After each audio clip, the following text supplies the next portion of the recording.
So, how was the last session? I think in the last session we had some technical glitch, so we quickly rushed through it.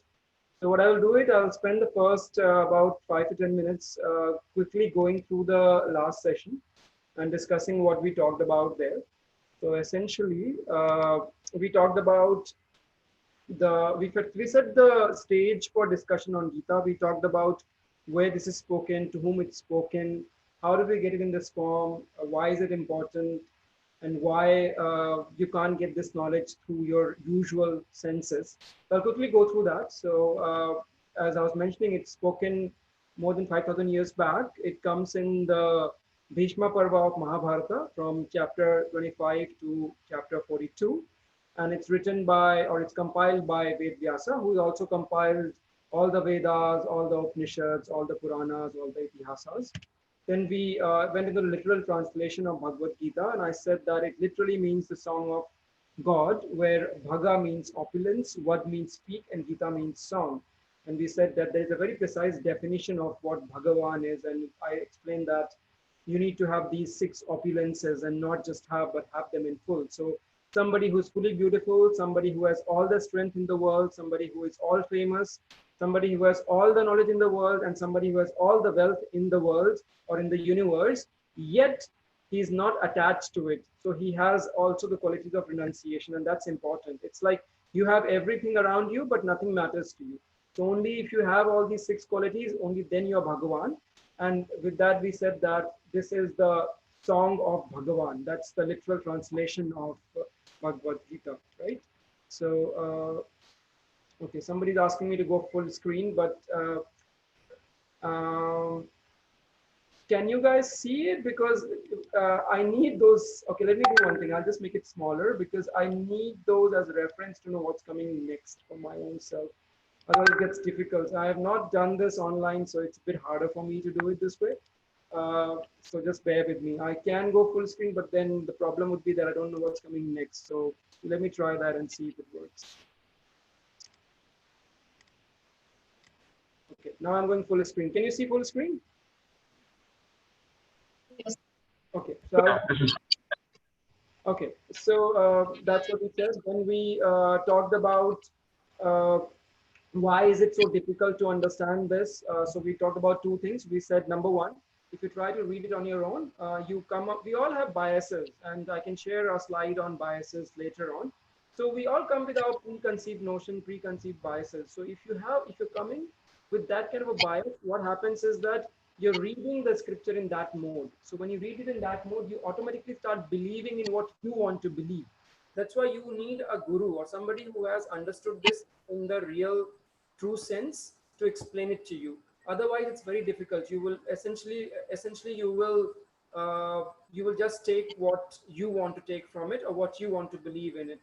So that becomes a problem. Then I said that there would be, even if you are not trying to establish the truth that you want to believe in, the problem is that it's rather 1 second. Okay, it's rather that in the Gita itself it says that there are thousands of people, and among those thousands of people, some may want to endeavor for perfection, and among those who endeavor for perfection, hardly one knows me in truth. So what it's saying is that, but even by reading this book, there are thousands of people who take the book. Among those thousands who have taken this book, some may want to endeavor for perfection. What does perfection means? Perfection means to understand this knowledge in full. And out of those, hardly one will understand me in truth. So that's what it says right there, that it is hard to understand. So it's hard to understand if you're trying to understand with your own speculation, with your own biases. So essentially that's what it is. And then I said that there are only 4 people speaking in Gita. So it's Sanjaya who is talking with Dhritarashtra, and Sanjaya is narrating this story as he sees, and the 2 other people that speak, and the majority of the Gita is Arjuna and Krishna. So it's Krishna giving sermon to Arjuna. That's precisely what Gita is.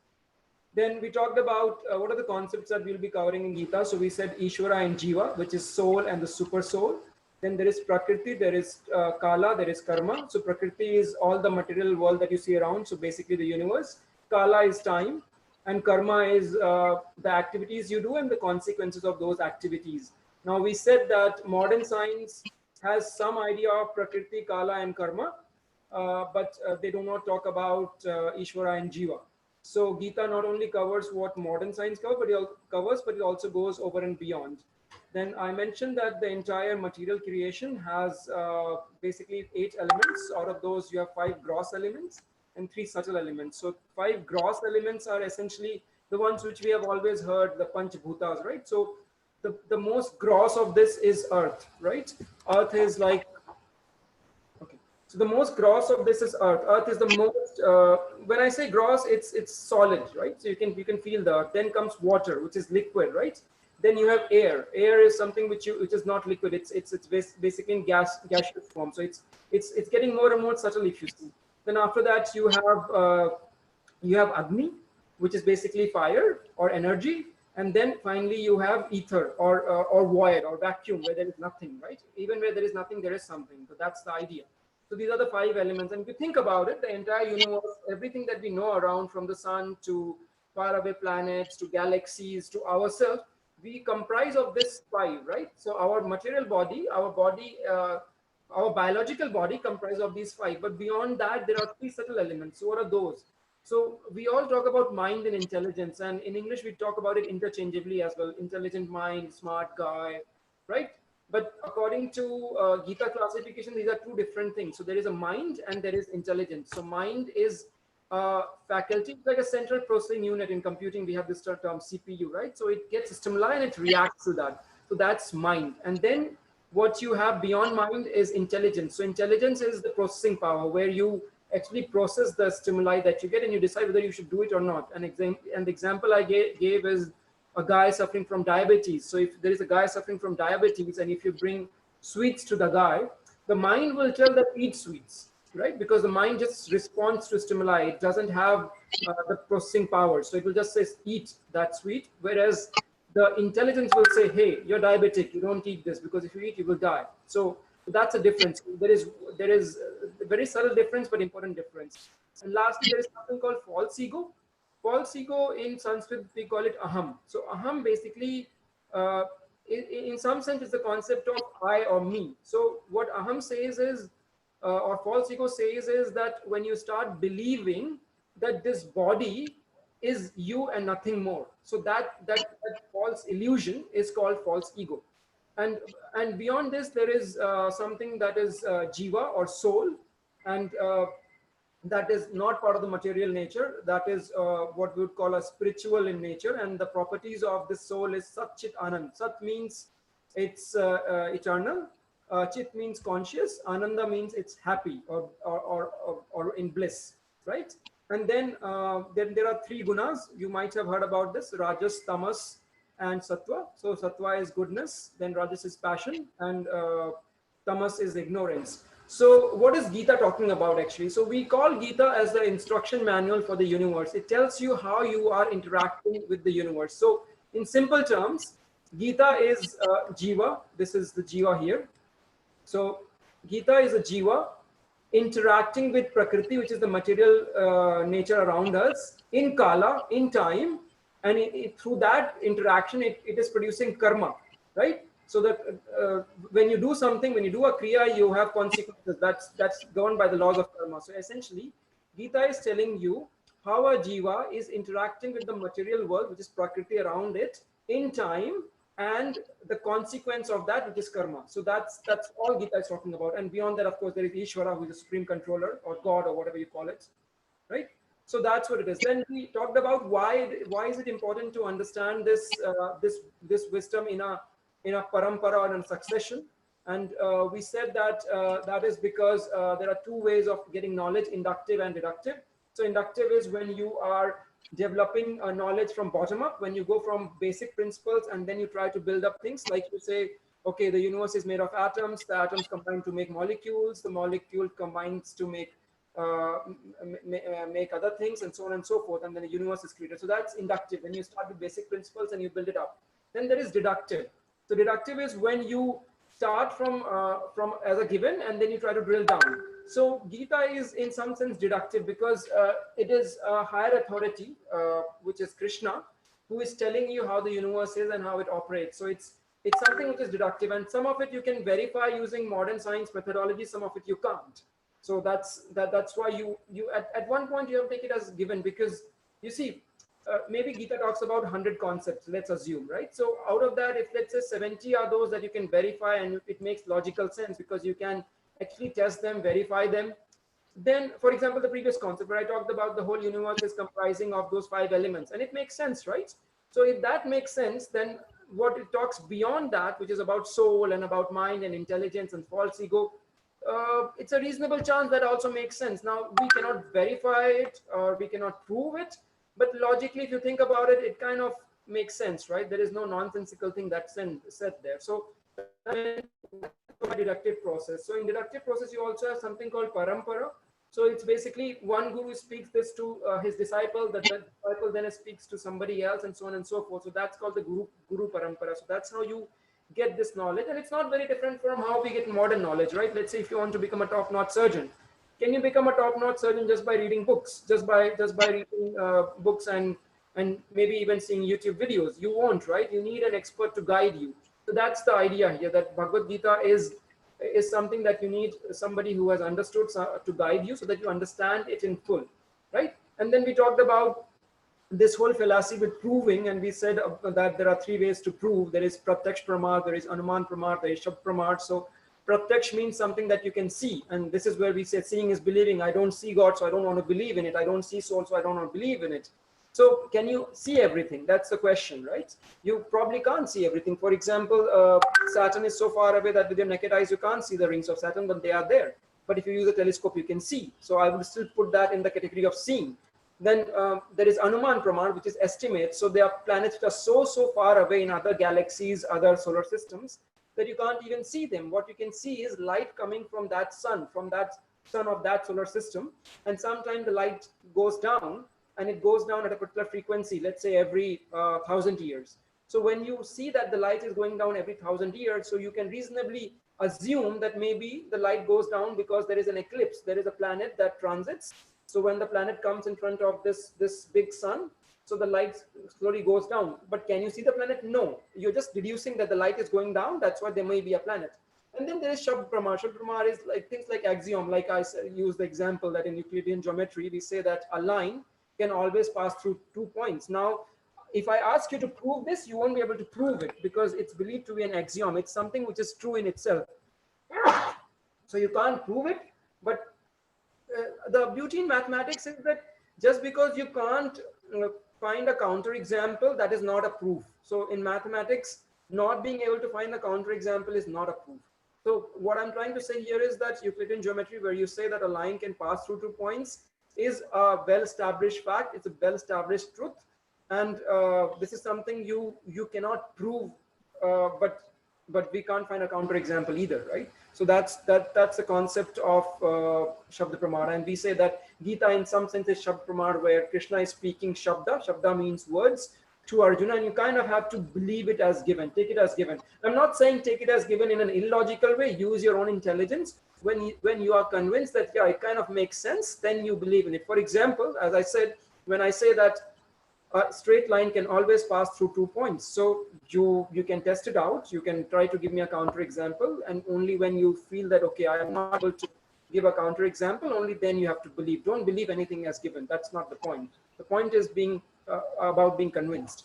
Okay, and then let me move to the next slide. So in the next slide, we talked about when you say seeing is believing. So even what you see is flawed, right? Like, are these lines straight? Do you see a vase, or do you see face? Are those points, or that orange circle there, is the same size or different size? So you see, our senses also deceive us. So there is a lot of deception that goes on. So it's not possible to understand the world in entirety when our senses are not perfect, right? So that's the idea. Then again, I took this example in my school WhatsApp group. There was some discussion on this. So if you play this video, you will either hear Yanni or Laurel, depending on whether you're young or you're old. Similarly, this photo, if you're a young child, then you will see these bruises. This is a photo on child abuse, which was an advertisement on child abuse which was there in Spain, whereas adults cannot see that bruises. The reason is that the angle at which the adults see this, their height is taller, right? So when they see it from that angle, then they can't see these bruises. So this is a very smart ad which is only showing it to the people who it's targeted to, so that it's quite a smart ad. So what I'm trying to say here is that whatever you see may also not be true or accurate, right? So that's the idea here. Or whatever you hear, whatever you perceive from your five senses may not always be the truth that is out there.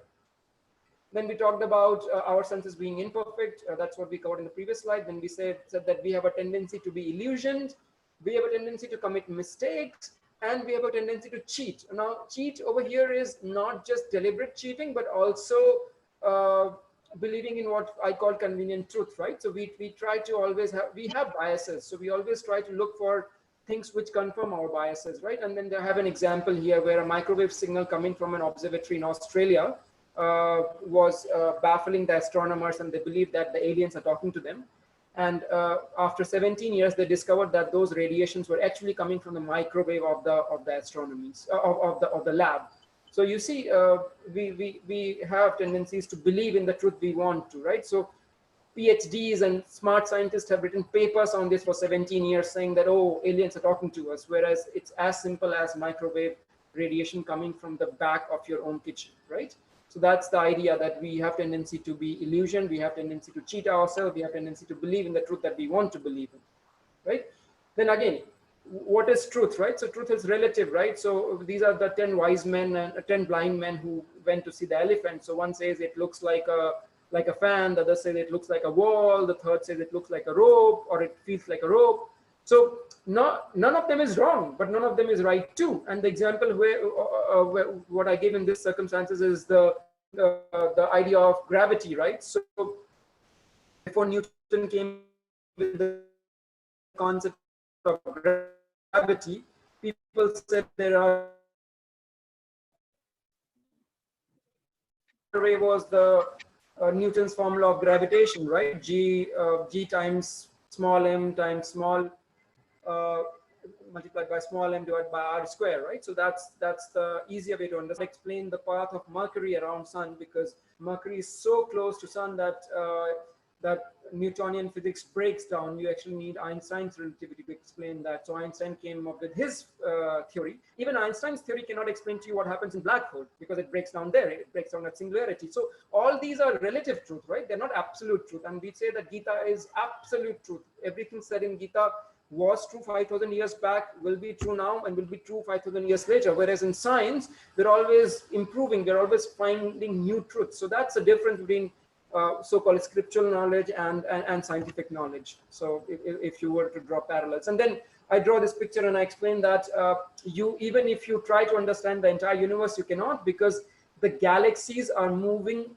away from each other at a speed faster than the speed of light. Now, it may baffle to some of you, because you might have read in your school that the light is the fastest thing that travels in the universe, which is true, but there is nothing that stops the universe itself from expanding faster than the speed of light, right? So think of it like a balloon with dots, and these dots are galaxies, and the balloon is blowing, and then the galaxies are moving far apart, and the speed at which the balloon is blowing is faster than the speed of light.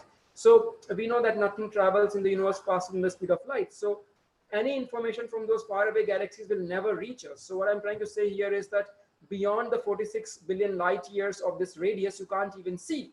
The current technology, the best telescopes we have allow us only to see until here, which is 14.5 billion light years. And 1 light year is the amount of distance light travels in a year. So what I'm trying to say is there is limitations to what we can ever know, right? So there are some things which you cannot understand from your logical sense. That's why you need some other way of understanding it. Now, whether the Gita is the most accurate way of understanding it, I don't know. I'm just telling you what I have learned from somebody, and I learned, as I mentioned in the first class, I learned this from a very senior banker in my bank. So I'm just trying to give it to you in the form that I understood, that I heard it from somebody else, right? So Shabd Praman, as I said, it's something that you take as given, and you assume that that's the authority, and then that's the mode in which you understand it. And I said that it's a manual for the universe, right? So that covers the first the things that we covered in the first lesson in brief, and now I will quickly go to what we have to discuss today. So I think a lot of you would have had this question about what is the purpose of life, right? And you, at some point, we have all pondered about this question. We may choose to ignore it, we may choose to think about it, or we may choose to think about it for some time and then go back to our business. But this question about who am I and why am I here, it bothers us, right? At some point we ask this question. So and that, related to that, is what is the purpose of life? What is the purpose of me being here? Why am I here? Who am I, right? So that's the session 2, and this session is dedicated to that. So normally it's much better when we do this face to face, because then I can ask you, but nevertheless we'll try it here. So if you would like to, could some of you explain what do you think is the purpose of life, so that others can hear your ideas and share their ideas. So anybody who would like to go first and talk about it or explain what they think is the purpose of life?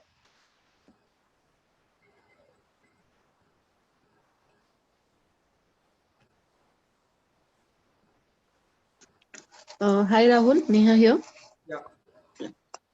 For me, I mean, after a lot of the introspection and everything, what I feel is that when I leave this world, I don't want to have any regrets. I want to have peace. That is what I'm seeking in life. No regrets and a peaceful, happy life. Peaceful, happy life. Okay, so peaceful, happy life is what Neha is looking at. I think Galina is talking, or somebody else is talking. Yeah. Gaurav, you want to go at it? No clue. Yeah, so you want to go at what is the purpose of life? No idea, man. No idea. It's beyond me. Beyond you. Okay, okay. Raju, if you'd like to share what you think is the purpose of life? I don't think I have anytime think of it. I actually don't think of it till now. Okay, okay. So it's okay. It's okay if we don't know the purpose of life, if we don't know why we are here. But the idea that I'm trying to capture here is that at some point, right? And sorry, somebody's saying something? It's a difficult question, you know. Yeah, it's a difficult question. Yeah, so I mean, I've been thinking about this question for all my life, but I'm still doubting, you know, like, and asking questions and all. So it's not the question which can be answered in in one go. Yeah. Yeah, in fact, just later I have incorporated. Arun is talking. Yeah, Arun. That I guess the purpose of life would differ from person to person. So each individual is looking for something different. So I mean, personally, I would say it's good to solve some of the global challenges, to think beyond yourself, to have an impact on others. That would be my purpose. Positively influencing others, solving some of the global engineering challenges, making sure that future generations are able to live, to continue living in good capacity. But yeah, I mean, that's just me. Okay, thank you. So let's take a step back, right? Let's not think about the world. Let's not think about our child. Let's not think about our wife, our girlfriends, our boyfriends, our parents. Let's leave all of them behind, right? Let's just assume it's just you. So let's think from a very selfish perspective, if you'd like. What is the purpose of your life? Right? That's the question. What is it that you want from your life? In one word or one sentence, if somebody could answer that.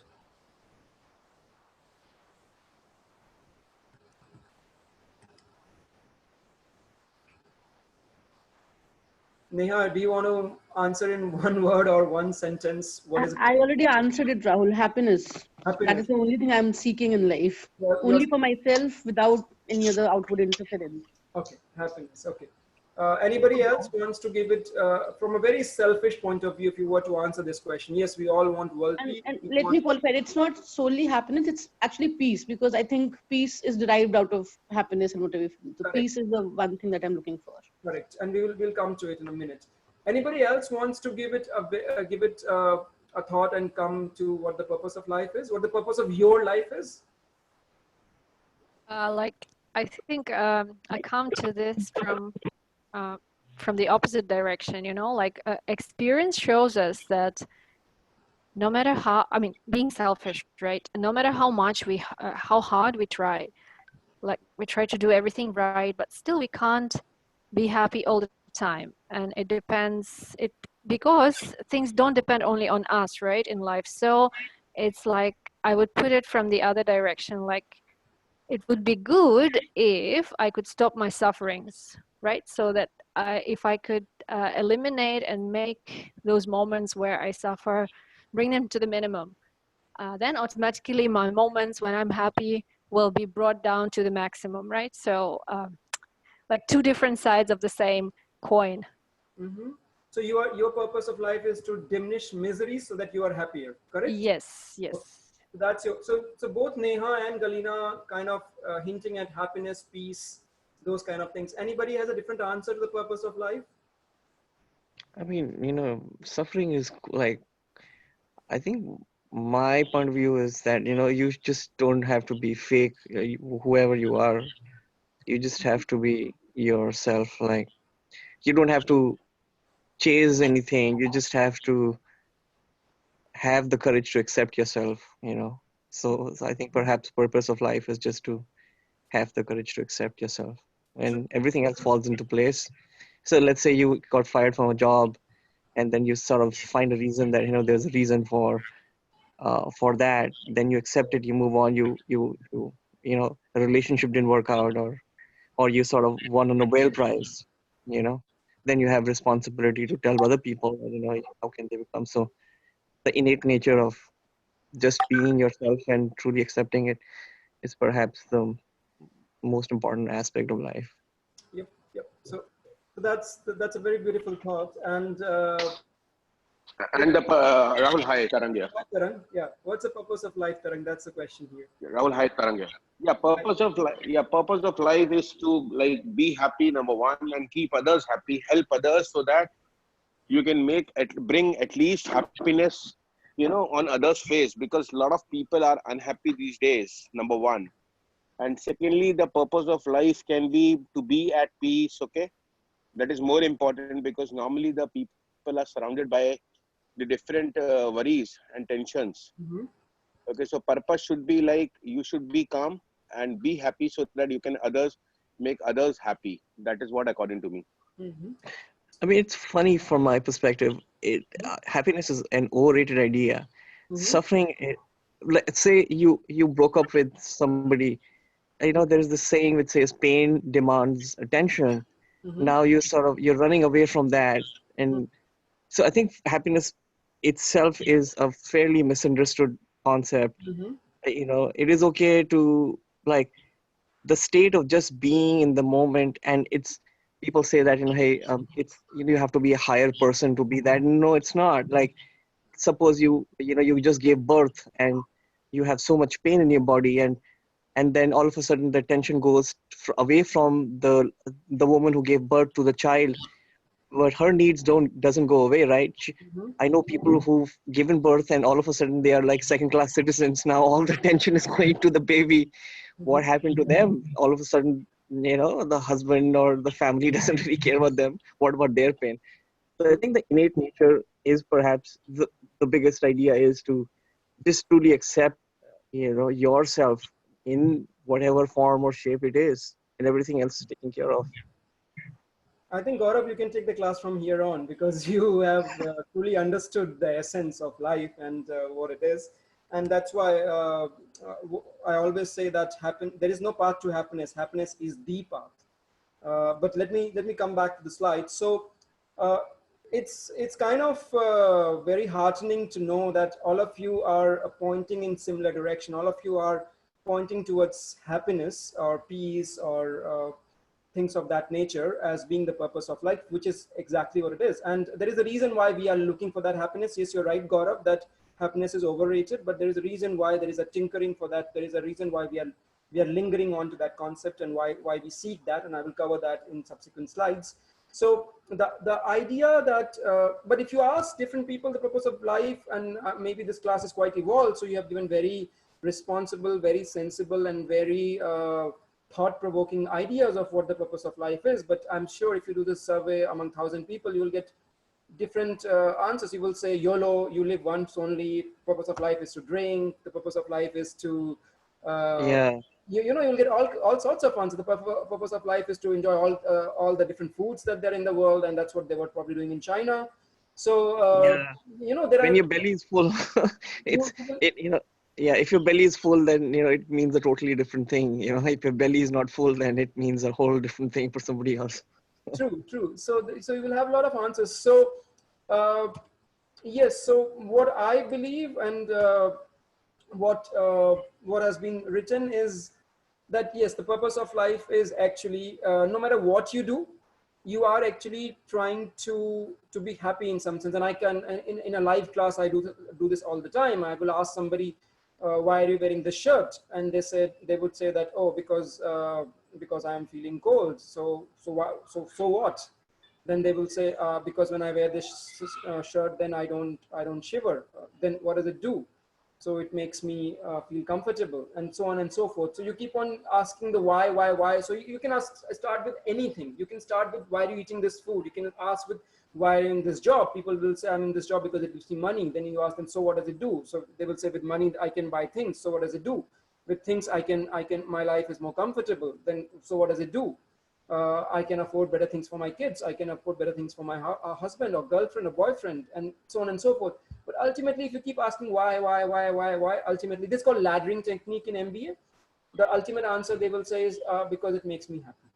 So you can start with anything, and any mundane thing you can start, right?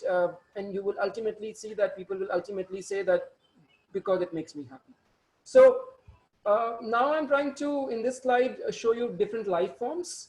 And over here, the idea is to show you the different kind of life forms, and kind of show how we are similar and dissimilar to them. So the next slide is going to talk about it. I'll move on. So you can see there is a cat, there is a tiger, there is an elephant, there is a human, there is a chameleon, there is a kangaroo, there is a peacock. So all these life forms are there.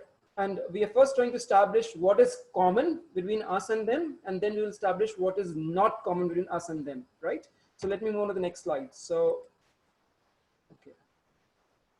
So the idea here is that, so if you look at the first slide, it says the first picture there, it's a tiger eating, and so are we eating. So yes, all life forms are eating. All life forms are sleeping. So there is a tiger sleeping and there is a human sleeping. All life form are enjoying. All life form are defending. So in nutshell, we call this seed, S-E-E-D. Now let me explain a bit further. So no matter whether you're animal or you're human being, you need to eat, right? So that's what all of us are doing. We are eating. Then after eating, we need to rest. Now some may rest more, some may rest longer. If you look at frogs, or if you look at animals that hibernate, they rest longer. We rest for only, I think, about 8 hours. Then this enjoyment is a broad category. You can call it enjoyment or entertainment. Even mating would come in this category. So sex would come in this category. And defending, not just physical defending, but protecting. That is the idea of defending here. For example, why do you take an insurance policy? Why do you build a house? Why do you wear clothes, right? So all those come in defending. So the idea is that no matter whether you're human or animal, we're all doing this. We're all doing these things. We are doing seed. We are sleeping, eating, enjoying, and defending.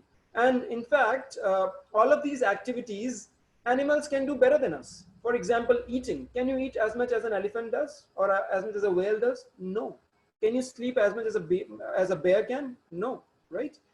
Enjoyment or mating, like pigeons mate like 30 or 40 times in a day. Can you match that? No. Defending, like we have all these sophisticated ways of defending. We have nuclear bombs, we have pistols, we have insurance policies, we have sophisticated houses. the animals in the wild, they just need their claws and teeth and other faculties they have to defend themselves, right? So given ourselves, if you leave us in wild without any tools, we can't defend ourselves. So what I'm trying to say here is that for everything that humans do, animals can do better, right? Yet we feel we are superior to animals. So there is something that makes us superior, right? We all know that we are not just sleeping, eating, enjoying, and defending. We are beyond this, right? So what is it that makes us human? What is it that goes beyond these animal-like qualities that we have? We all sleep, we all eat, we all enjoy, we all defend. So what is it that makes us different? Anybody wants to give it a try on that? What is it that makes us different?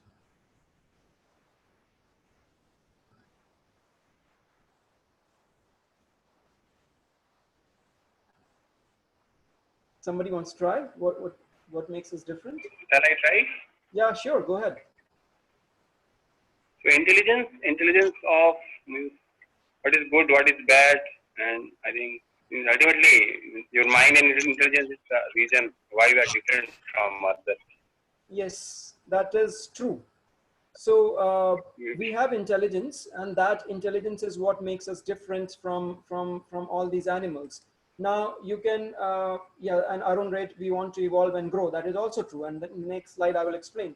So, you know, there is this movie Spider-Man, and I like to quote from that, and probably you know the quote that I'm trying to say. It says, with great powers comes great responsibilities. So all these animals, what they are doing is they're simply responding to a stimuli, right? That's all they're doing. They are hungry, they want to eat. They feel drowsy, they will sleep. They feel the need for enjoyment, they would have sex. They feel the need to attack when they feel that their life is under threat, they will defend themselves. So they're all acting on the basis of stimuli. Now human beings have a layer on top of this. We have this ability to think, right? Which makes us, which gives us the gap of how we want to respond to these stimuli. So if you're hungry, you may choose to eat now or you may choose to eat later, right? If you're sleepy, you may choose to put in that extra hour, you may choose to sleep later, right? Similarly for enjoyment, similarly for defending. So you have that ability to delay that gratification, or the ability to delay your response. So of course there's a reflex action. So if I pinch you with a pin, you will remove your hand. And we have learned this in biology, that it doesn't even go through the brain. It just goes through the spinal cord, and you quickly will remove your hand. So we have that basic animal instinct, but beyond that we have intelligence.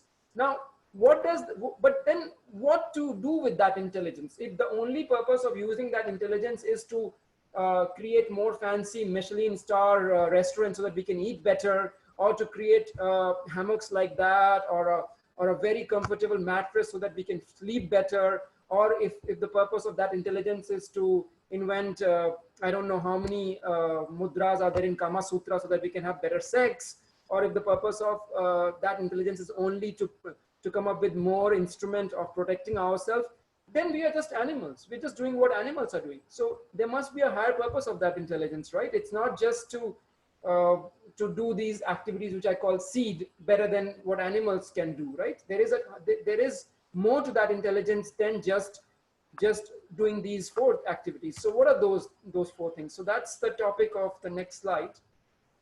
So as you mentioned, that we have ability to reason, we have ability to question, we have ability to think, and we have logical intelligence. So this is what makes us special. This ability to think, this ability to reason, this ability to question, this ability for higher intellectual pursuit. This is what makes us different. Now, when we have this ability to have higher intellectual pursuit, we have this ability to think, we have this ability to question, we have this ability to reason, what are we going to use that for?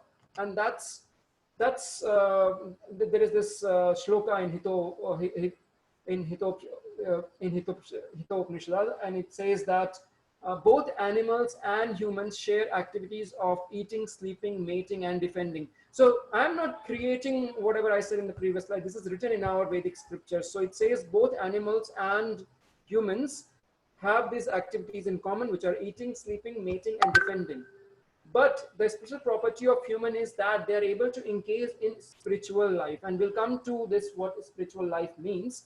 Therefore, without spiritual life, humans are at the level of animal, right? This is what I said. If you do not have that quest, if you do not use your intelligence for the higher purpose, for for engaging in that spiritual journey, then you're just like animals, right? In fact, you're no better than animals. You may be in a human form, but there is nothing that distinguishes you from animal. You are actually doing the same thing as animals. So what is that higher purpose, or what is that spiritual journey that you need to be a part of? So this is what I call ABCD, right? What makes it special? So again, the same thing, the ability for higher inquiry, right? So we can ask deeper questions, the question about life, the question about purpose, the question about meaning, the question about why am I here? What am I supposed to do? So these kind of animals don't bother about this. If you ask a tiger, hey tiger, why are you here?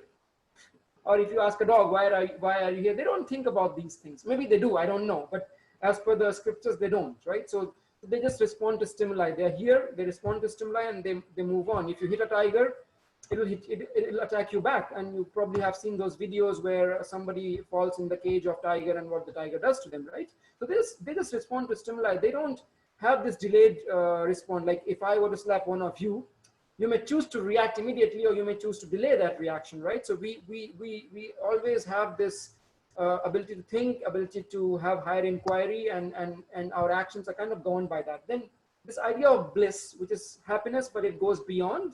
So the idea is that bliss is basically happiness which is everlasting. That's the idea, at least. Then this C, for C is choice of free will. What's the meaning of free will? So you might have heard about this concept of free will, and it's talked even about it even in the Western world. So what it says is that at every point you have a free will. Now, some of you may argue that we don't have free will. We are always bounded by constraints which determine our will that we can have, which is also not wrong. So it's a bit like when you go to an airport, when you go to, let's say, Changi Airport in Singapore, and you, at that time you have a free will. At that time you have a choice whether you want to go to Tokyo, or you want to go to Paris, or you want to go to India, or you want to go to Australia. But once you are in the plane, once you're already in the plane, then you can't say that, okay, my plane is flying to London, but no, I want to go to Tokyo. So it's in mathematics, we call it non-Markovian process. So Markovian processes are those which have a memory. So your previous action will determine your future action. And I think life is a series of Markovian process, right? So you whatever actions you have taken before, they kind of restrict your choices in future. So once you are already in the plane that is going to London, then you can only go to, let's say, Glasgow or Edinburgh from there, right? You can't then say, okay, I want to go to Tokyo. Yes, you can go to Tokyo, but that means instead of going to west, you have to now go to east. So you have to undo everything that you've done, and then you start again, right? So the choices you make in the past determine your choices in the future. Now, in Gita, the thing is that it views us as a soul, and it views that we have multiple lives or millions of lives. So sometimes what you see as being no choice is actually a consequence of something that you did in the past. At least that's the theoretical concept, right? And now we can argue about, can you prove it? Can you disprove it? The short answer is no, you can't prove or disprove it. But that's what the Gita says. And the idea of this course is to tell you what Gita says. Whether you want to believe in it, whether you want to prove it, whether you accept it, that is totally up to you. I am just trying to help you understand what's written or what's said there, right? Rather than making you believe. So as per Gita, there is soul. A soul has free will at some point in time, and then it makes those choices. By the way, this free will, this concept of free will is very unique to humans. So animals don't have that free will. And that's why animals don't have karma. And we'll go through this in great detail. So a tiger can come and kill two deers, no problem.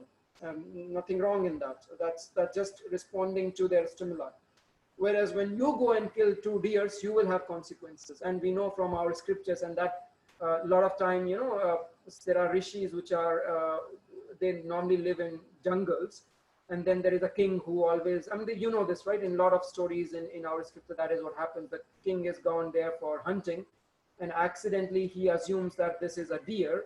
And actually the king is actually hurting a rishi, and then the rishi gives a curse, right? Or a shrapa, right? So this is what we know.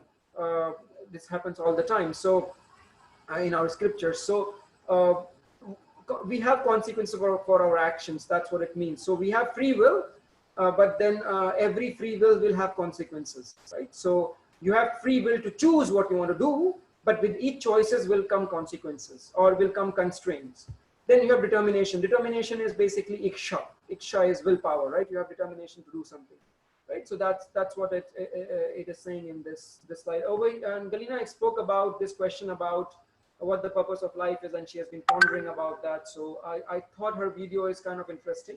I think it's a 3 or 4 minute video where she talks about who am I, and she goes on to say that I am a sister, I'm a daughter, I am this, I am that. In school I learned this, over here I learned that, then I went to the university.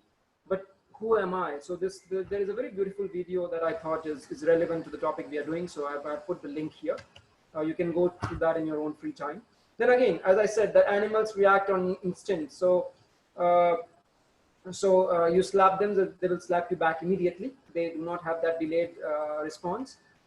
Human beings act by choice. So we have a choice. We have this idea. We have this ability to delay what we will do. So here is this concept, this free will, right? Humans have the power of choosing their response. So let me go back to the previous slide. No choice, no freedom, no choice. Animals have no freedom. They have no choice. Humans have freedom to choose, and they have a free will of what they want to do, right? So that's the important distinction in humans and animals. Now, I will quote one of the Western philosophers.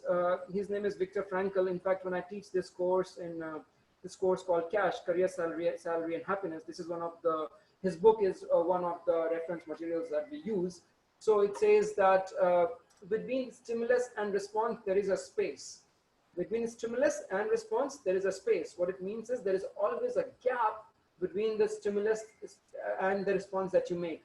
In that response is our power to choose our response. So in that space that you have between the stimulus and response, you have the ability to choose your response. So if I slap you, in that moment, you have the ability to choose your response. Sometimes we act on the spur of moment, as we say, right? When we don't think.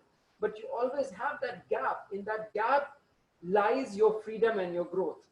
The way you respond in that gap, right? That is essentially where your growth and freedom lies. I will give you a very colloquial example. So this coronavirus is going on, right? So one thing is that you immediately shut down thing, and I mean, there is a stimuli. The coronavirus is here, and governments around the world are scrambling as to what to do. So between that stimuli and response, you have a gap. You need to think, you need to prioritize, you need to come up with your course of action, what we call strategy, right? So in that gap, you have to come with a strategy. And the way you decide your strategy, the way you devise your strategy will determine your growth and your freedom. Whether you come out of this crisis victorious or you become subservient to that will be determined by what you do in that gap, right? You can act impulsive, or you can choose not to act at all, or you can choose to act in a proactive way. That exactly will define whether you come out of this coronavirus crisis in freedom or you become a slave to it. So that's what it is, actually. That's what it's saying. And again, time and again, I will quote from Gyanalogy, which is where I write things along with other people. So it talks about one of the things that I wrote, which is basically, will I be pretty, will I be rich? So most of us want to be pretty, or most of us want to be rich. And over there, what I'm tackling is whether we will be rich or whether we will be pretty. And it's a song from which I've picked up that. Okay. So now this is a shloka from Gita, and it's from 18.30. So Gita has 18 chapters, and it is towards the very end of Gita. This is something which Krishna is saying to Arjuna, right? So he's saying, "Oh son of Pratha." Pratha is Kunti. So Kunti is the mother of Arjuna. So Krishna is saying to Pratha, or Parth as we call him. Parth is son of Pratha. Pratha is basically Kunti. So, O son of Pratha, which is basically, O Arjuna, that understanding by which one knows what ought to be done and what ought not to be done. So the understanding from which you know what should be done, what is not to be done, which is basically dharma. Dharma is what tells you what needs to be done, what doesn't need to be done. Karma is basically laws. Karma is a bit like gravity. So karma is like the laws of how humans interact with the material world around them, and what is the consequence. So karma is, so there is kriya and karma. So kriya is what you do. Karma is the laws that govern what a particular kriya the consequence of that kriya. So that's what karma is. And then dharma is what tells you what kriya you should be doing and what you should not be doing. So dharma is what gives you the sense of what the consequence of your karmas are. So that's what dharma is. So it says, O Arjuna, that understanding by which one knows what ought to be done and what ought not to be done. So this is called power of discrimination, right? So what needs to be done, and power of discrimination is the most powerful power that you will have. Now, we use discrimination in a very wrong sense, right? Today we say we should not discriminate. Yes, we should not discriminate among humans, but this power of discrimination, this power of knowing who is a good human, who is a bad human, what is a good action, what is a bad action, is actually the difference between a successful person and somebody who's struggling. And success again has various definitions, and you define it for yourself. But the idea is that this power of discrimination, which tells you what is ought to be done, what is not ought to be done, what is to be feared and what is not to be feared, what is binding and what is liberating. This idea, this concept, which tells you what ought to be done, what ought not to be done, which tells you what is to be feared and what is not to be feared, what is binding and what is liberating. That is the mode of goodness. Goodness is sattva. So this idea which tells you all this is sattva. And he has also talked about what is rajas. Rajas is the power of creation, passion. So he again explains what passion means or what rajas means. And then he tells you what is ignorance. Ignorance is directly opposite of this. It's that knowledge or that lack of knowledge which prohibits you from not knowing what is right and what is wrong. That is basically ignorance. That is basically tamas, right? So then further down we explain further, right? We constantly exercise our free will to make choices. Our cumulative choices determine where we reach in life. This is what I was talking about, Markovian process and non-Markovian process in mathematics. So your life is nothing but a series of choices. That's what it is. You make a choice, right? So you make a choice to go to this school or that school. You make a choice to study this subject or that subject. You make a choice of going to this university or that university. Of course, there is a choice and there is a will which is granted. Sometimes you may not get what you want, right? And you will make the choices that are there at your disposal, right? So life is a series of cumulative choices. And then it says, to make proper choices, a developed faculty of discrimination is required. To understand what choice should I make, you need a proper faculty of discrimination. And the example that I give in the schools and colleges is, when you are in class 10th, when you finish your class 10th, you are given a choice. If you're a science student, whether you want to study mathematics or you want to study biology. So if you study biology, you can in future, if you want to, become a doctor. That's a choice in future, right? Or if you study mathematics, you have a choice to become an engineer. But once you have taken mathematics, then you can't go back and say, hey, now I want to become a doctor. If you want to do that, then you have to go and do your class 12th again. So that's what it says, that you need to have that power of discrimination, which tells you what is it that you want to do, what is it that is beneficial for you, right? Everybody will make their own choices. No choice is wrong or right. You need to decide what choice is right for you. You can't be judging other people's choices. Bhagavad Gita was spoken by Krishna to equip Arjuna with the power of discrimination. It was basically to tell him what is right, what is wrong, because Arjuna was basically confused within two conflicting dharma. One dharma was to do the right thing for the humanity, which is the Kshatriya dharma, which is to fight. That is his dharma. And then there was a dharma that he had for his family, which was to protect them. So Kauravas were his brothers, right? So as an extended family, it was his dharma to protect his family. But as a Kshatriya, his dharma was to do the right thing, to protect, to establish the order of righteousness. So over there he was confused. Out of these two dharma, which is a superior dharma, there is something called Sukshma dharma, right? So which tells you that Sukshma means small or little. So there is dharma. I mean, we all see in life also, we all know what to do right, what to do wrong when choices are simple, right? When there is no dilemma. The problem comes when there is a dilemma, right? So for example, I'll give you this example, maybe not be the most interesting example, but nonetheless, let's say there is a woman who is pregnant. Now the doctors diagnose that this child may have Down syndrome. So let's say that diagnosis comes at in the first trimester or the first 3 months of the pregnancy. Now at that point, the lady has a choice whether to abort or to continue. Now with that choice, now that's a dilemma. Do you want to kill that life or do you want to continue? Now in that is when you need the power of discrimination. Because if you and again I said there is no wrong or right, because if you wish to continue with that pregnancy, then you need to be aware that forever, as long as you live and as long as the child lives, you will have to deal with the child in a different way than you would deal a child who does not have a Down syndrome. So as long as you're conscious of this, as long as you're conscious of the sacrifices or the challenges that come with that, you may continue with that pregnancy. But if you feel that you will not be able to do justice with that child, with the needs of that and the requirements of that child, then probably it's best for you to terminate that pregnancy, right? So this power of discrimination is always there. There is always conflicts in life. There is always conflicting dharmas that you have to do. Like, I mean, like the example that I just gave you. So last line, it illuminates the intellect with the light of knowledge. So Bhagavad Gita illuminates the intellect with the light of knowledge, the light of wisdom, thereby refining its ability ability of discrimination to make the right choices. So Bhagavad Gita is basically telling you the abilities. It's giving you knowledge, obviously, right? But knowledge, as we know, is not enough. Knowledge is plenty in this world. Knowledge is all over Wikipedia and all the books. You can read all the knowledge in the world and still not make the right choices. Like there is this shloka where in Mahabharata where Duryodhan is saying that I know what is dharma and I know what is right. So he knows what is dharma. Duryodhan, by the way, is quite literate. He has studied from the same guru as Arjuna and every other Pandava or Kaurava, right? So he knows what is dharma. But he says, even after knowing dharma, I am not able to stop myself from doing adharma. So he's saying that somehow I'm not able to stop myself from doing adharma. He acknowledges that himself. So why is he not able to stop himself from doing adharma?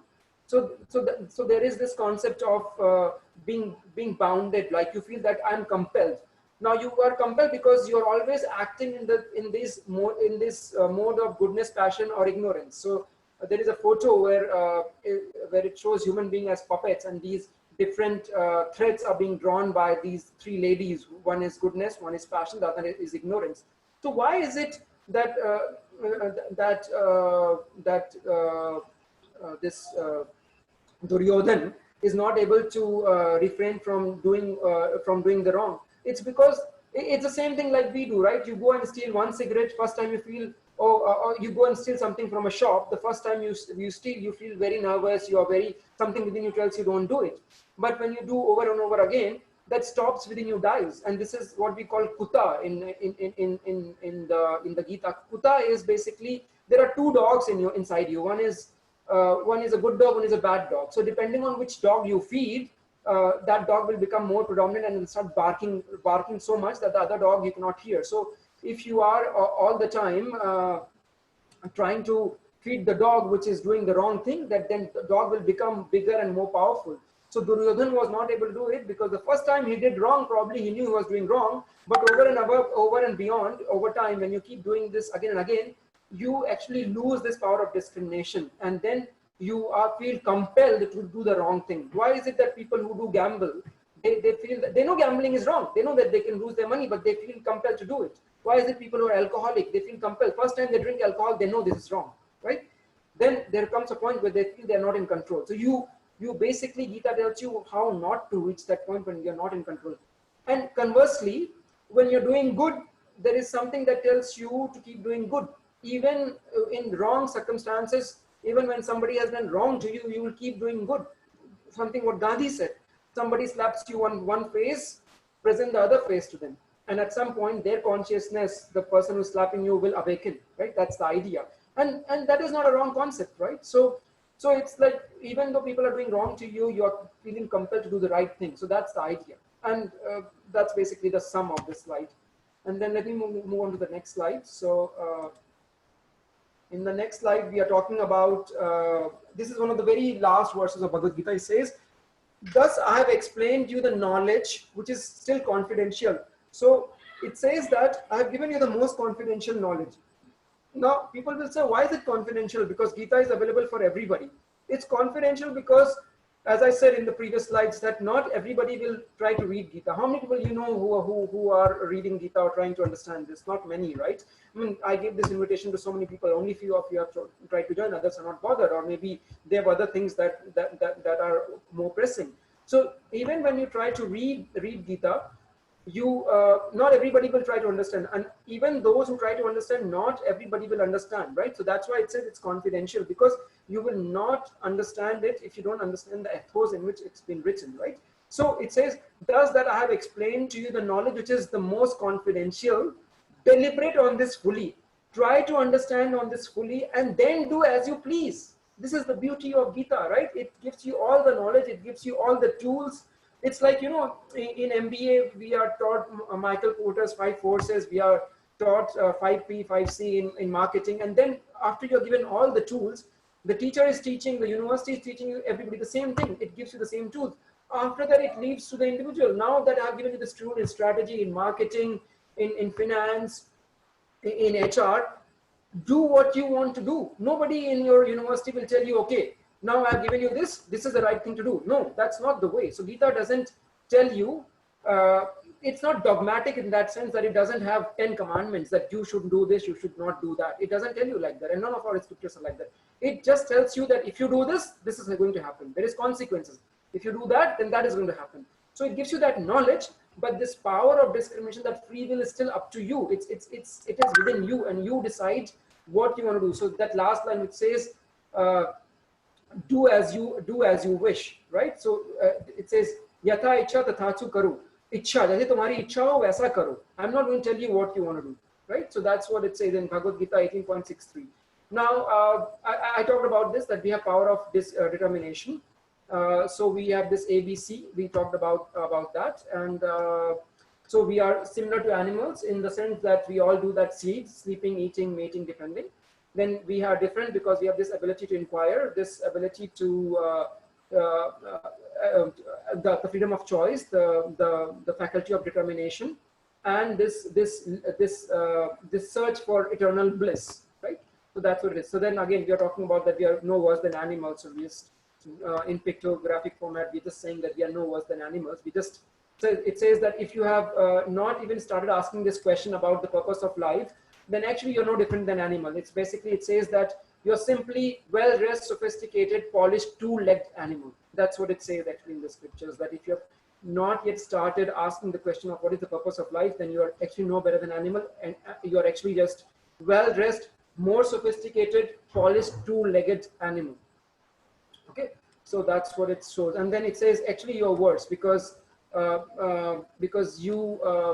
were given that, as I said, with great powers comes great responsibilities. So if you did not use your powers in the right way, you are actually going to become worse. That's why you have, human beings are amazing, just the spectrum of human being, right? You have on one side you have people like Gandhi and Buddha, and on the other side you have people like Osama, and people who have brought great destruction to this world, right? So you become worse than animal because the same intelligence that can propel you into the higher planes can also be used to do great destruction, right? So that's why you can use your intelligence the good way or bad way. That's why we are saying that actually you become worse than animals, because every ability that you have, you will be using it to harm the society rather than to benefit the society. And to harm yourself, by the way, because society and you is not different. It's just one and the same thing. Now, again, this slide talks about how we are different to animals, and it says that I think I will stop here because it now goes into a different plane and talks about some other concepts, and I'll go through them later because it's a different discussion. It's a discussion about the quest that all humans have, and why are there sufferings? What are the fundamental sufferings? And what is permanent happiness? What is temporary happiness? And of course, the question with which we began this slide, which is the goal of life. So I'll stop there. I basically talked about so what have we established? We have established that we are similar to animals, but we are also different. And I've gone at length to explain you how we are different. Now, with that stage being set, set as how we are different. In the next class, we will talk about how we are different, some of it which I covered. Now we will talk about, now that we know that we are different, what do we use that knowledge of knowing that we are different to or for. So now that we know that we are different from animals, so what are we going to use this knowledge for? That's the topic of discussion for the next class. So with that, I will conclude. And I'm concluding not because we have ran out of slides, I'm concluding because we have ran out of time. So I was doing this from 11:30 to 12:30 Singapore time. That's the lesson proper. We have overshot by 10 minutes. And beyond that, I'm open to discussion. So if you have any questions, any thoughts, any comments, please feel free to chip in. Again, I would say that I'm sharing what I know. I do not claim to be an expert. I'm not claiming to be a guru. But if you have a question, if you have a comment, I and Galina will try to answer this with the utmost sincerity that we can. So if you have any questions, please, or comments, please share.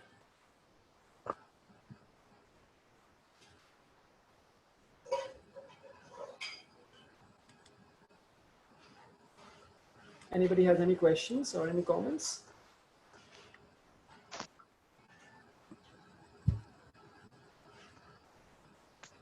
No questions, Rahul. No questions. Any questions from anybody else? Good work, man. Pretty good. Is that Rajiv who is speaking?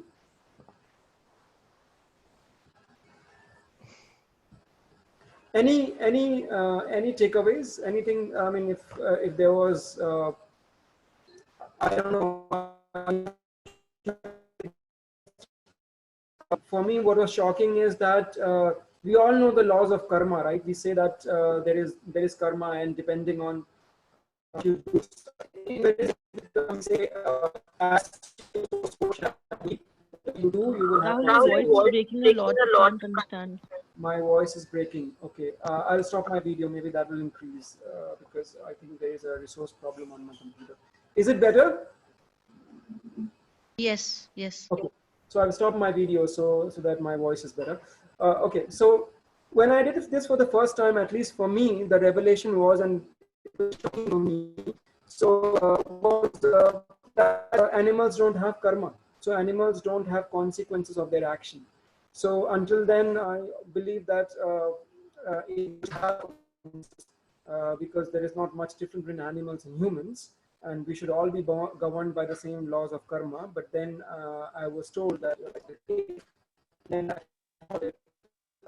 Rahul, again, your voice is breaking. Can't understand.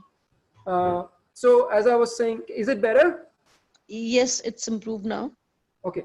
So as I was saying that when I did this class for the first time, for me, the shocking revelation was that animals don't have karma.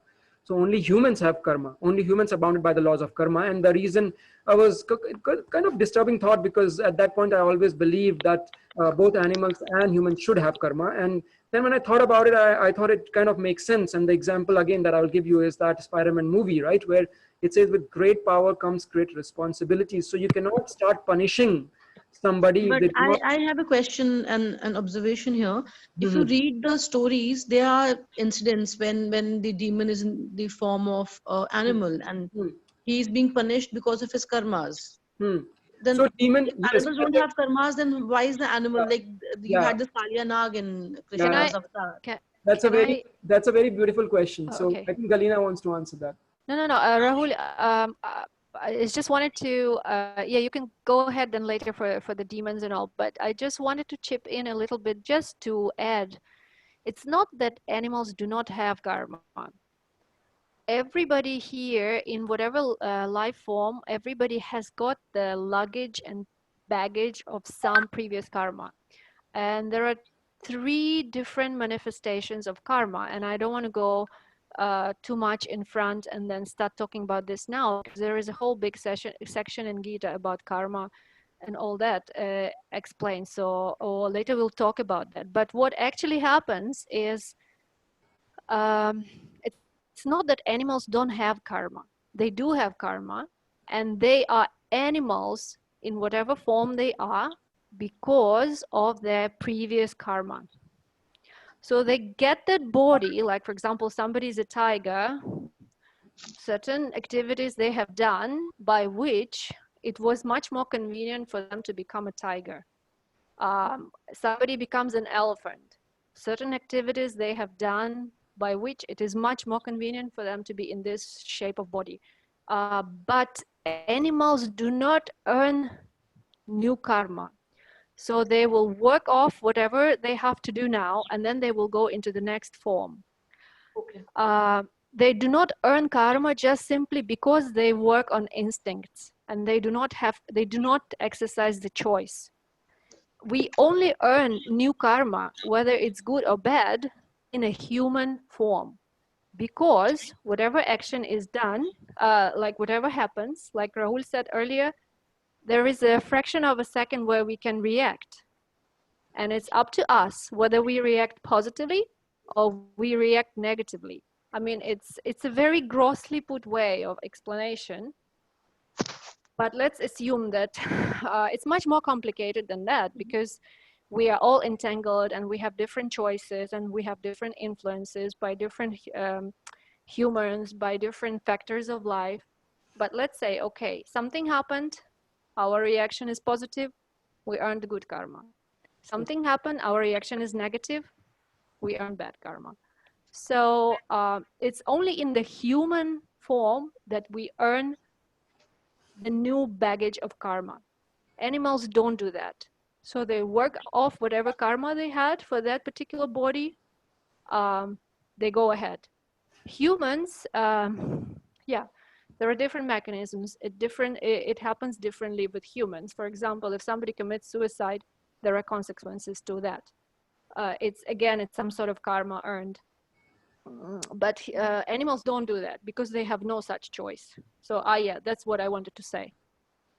That clears, Galina. Thank you. I'll just chip in here to explain. So when I said animals don't have karma, what, as Galina pointed out, what it means, think of it like a bank account. Okay, so you have a bank account. When you come in the form of human, in that bank account, you can either decrease the balance or increase the balance. That's how karma is. So in the human form, that balance that you have, that baggage that you have, will either increase or decrease. Very crude analogy, but that's what I'm trying to say. When you come in the animal form, then that baggage remains as such. Now, to answer your question, why is it that somebody has been cursed and they have to take a form of a demon, demon in form of an animal or whatever? So there are two things there. So, you know, ironically, life is nothing but preparation for death, right? It sounds very strange, but that's what it is. I mean, life is nothing but preparation for death. Everything that you're doing in your life is actually preparing you for death. So at the moment of death, it's your whatever you want. I mean, this is again written. Okay, I'm not making this up. So and you may choose to believe in it too, or you may choose not to believe in it. So at the moment of death, whatever you want to be, and with God willing to grant that wish, that is what you will become in the next life. Now I tell you what it means practically.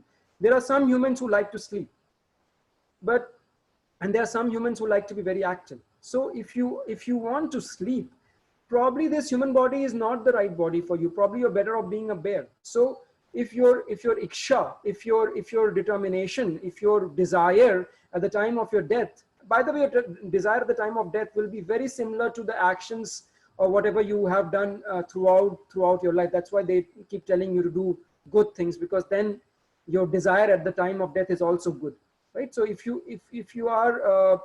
all your life you've done nothing but just lazed around, then probably you have wasted your human life. You're better off being a bear. So at the time of death, you might have the desire that, oh, in next life I want to sleep more. So in human form, that cannot be granted. So it can only be granted to you in form of a frog, in form of a snake, in form of a bear.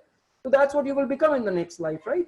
Now, that's because you had that wish and you had some, but it's not that you will immediately get it. So for example, another story is there is Dhritarashtra, and 100 of his sons died. And then he asked Krishna that, why did my 100 sons die? And then Dhritarashtra, Krishna tells him that 50 life years back, you were a king and you had gone for hunting. And then you hit an arrow, and with that arrow, a bird's nest fell down. And in that nest, there were 100 eggs and all of them died. So that's why you are getting consequences of your karma. But then Dhritarashtra comes immediately reverts and says that, but then why did you not punish me in the 51st birth? Why did you punish me now? He says, because first you need to have good karmas to get 100 children in the first place, right? So it's not that immediately you will be rewarded or punished. It all works, but it's more complicated than that. So those demons you're talking about, they have been cursed or they have been told to live in that like the Kalya Nag or whatever form, right? Or you're telling is because they have done something in as previous human-like forms. By the way, it's not human being; it's human-like form. The Brahma and Indra and all will also come in the same category, and there is session on that. I will deal with it separately. So, so it's only when you're in the human-like form, only when you have intelligence. You may have the intelligence of a Brahma, or you may have the intelligence of human, or you may have intelligence of an Indra. Only in human-like form you have consequences. So all those things that you're mentioning, why are those gods or whatever punished? Because they have intelligence, they have higher intelligence. So consequently, they are punished. Does that answer you? Well, there's one. Rajiv is writing the question in the chat. Rajiv has written. I've seen that, and Neha, does that answer you though? Yes, Rahul. Thank you. So Rajiv, you've asked about karma means your action as defined by you or whom. Okay. So the way I like to compare karma is, and we will do a separate session on karma. Karma is, we have separate session on karma. It will take 2 or 3 hours to do that actually. So in short, you can think of karma as, I like to compare it with the law of gravity. So whether you believe in karma or you don't believe in karma, whether you believe in gravity or you don't believe in gravity, if you jump from 100th floor, you will fall down, you will die. Same thing with karma. So karma means your actions as defined by you or by whom. Karma doesn't mean your action. Karma means the laws that determines the consequence of your actions. It doesn't mean your action. So this is another confusion. When we say karma karo, so karma is not action. Karma is sum total of your actions and their consequences. It's the laws that govern those consequences. That's what karma is. So it's not defined by anybody. Or if you want, you can say that when universe was created, there was a law of gravity that defined how the planets will move around. Similarly, there was a law of karma which defined how human and higher intelligence what laws will govern those consequences. So that's what karma, the law of karma is actually. I hope that answers you. So Rahul, is karma always the manifested actions, or is it also the thought that you have? Yeah, that's another beautiful question. So karma is sum total of your actions and thought. Even your thinking is also an action, because when you're thinking, there are minute faculties within your body which are involved in that thinking process, right? So so I always give this example. I say the difference between a good person and a bad person is that a bad person execute what a good person only thinks, right? So when somebody harms you, it's not that the good person doesn't feel angry. It's not that the good person doesn't want to revenge, but the good person, or I mean, even to the best of us, because we are not perfect, right? We're not, at no point we are absolutely in sattva. Even the best person in the world, let's say I'm going to give you a very crude example. Let's say they see there is a guy, he's a very nice guy, very one of the best chaps you know, and he sees a pretty woman walking down the street. It's not that he doesn't have desires. He may have the desire to mate with that lady, right? Now, the difference between the bad person and good person is that the good person may have that desire and he will overcome that desire. A bad person will be overcome by that desire to actually go ahead and rape that girl, right? So that's the difference. So yeah, the good person also had those thoughts. There would be some consequence of that thought coming in his mind, but that consequence will not be as grave as somebody who is going and executing ahead all the thoughts that have come to their mind. Does it also mean that a child will not have the full impact of karma? Because as a child, I still don't know what is right and wrong in the real form. I still don't have that evolved sense. Absolutely. That's what I said, right? So as I said that human beings are not alone in this journey. There are devas, and again, we call them gods, but then in the literal term in Sanskrit is devas. So devas are not like supreme god in the sense that the Western world understands. It's like small gods, chota gods. So these chota gods, these brahmas, that's why Indra is all the time punished, right? If you look at the stories in scriptures, why is Indra punished all the time? So a small child will not, you see, your punishment will only be it will commensurate with your ability to reason, with your ability to make choices. Indra has more choices. Indra had a choice, well, that Govardhan story we know, right? So Indra, when these people in Gokul were not praying to him, what did he do? He caused floods and this and that, right? So he has more powers. Can you cause floods? No. So the consequence which Indra will pay will be more than consequence which you will pay, because Indra has more powers, more abilities. Similarly, a small child, the consequence which small child will pay is less than what you would pay, because you have more abilities. Like, we say, "Arey, maaf kar do, chota bachcha hai." That is even in current scenario, right? In the law, we have juvenile laws are different from the laws that we treat adults with. And if you are less than 8 years of age, you can't be even punished. I mean, a small child who is age of 3, if you accidentally like, let's say you're a small child and there is a pistol at the home and the child accidentally shoots his father, I don't think the law is going to punish him, because the child is under the age of 8. So similarly, the child will be punished by the laws of karma, because he will not have his father. He will be living in that grief forever. But the amount of consequences that an adult will get when an adult kills his child will not be the same as the consequences when a child shoots his father. I hope that answers you. Yeah. Thank you.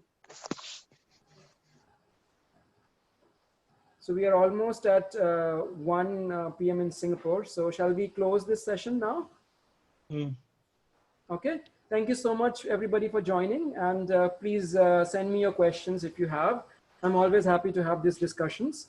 And it was so lovely to have you. So thank you so much for your time. Thank you so much, Galina and Rahul. Thank you. Bye.